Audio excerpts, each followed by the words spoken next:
নিয়ে নিয়েছি মূলো, এগুলোকে এবার ভালো করে কেটে নেব। 2-4 মিনিট ভালো করে ড্রাই রোস্ট করে জল দিয়ে দেবো।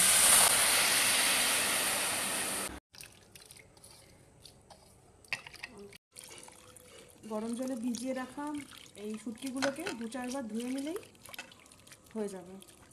ভালোভাবে ধুতে হবে, এর মধ্যে বালি ছিল। এগুলো আলাদা করে কেটে রাখছি কারণ এগুলোও সিদ্ধ হতে কম সময় লাগে।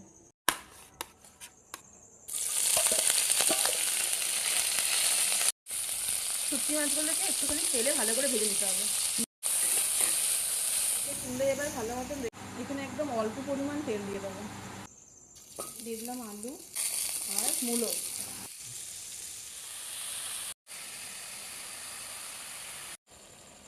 দিয়ে দিচ্ছি আদা রসুনের পেস্ট।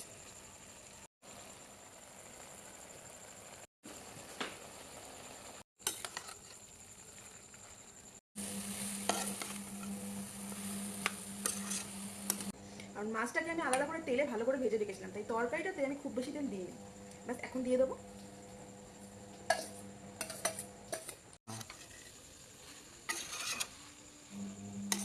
ঝোল ভালো লাগে না, তাই একদম মাখো মাখো হয় তরকারিটা, তাই একদম অল্প পরিমাণে জলটা দিয়ে দেবো। মাছ দেওয়ার পরে 15-20 মিনিট লো টু মিডিয়াম ফ্লেমে রান্না করে নিলেই রেডি হয়ে যাবে আমাদের শুটকি মাছের চচ্চড়ি।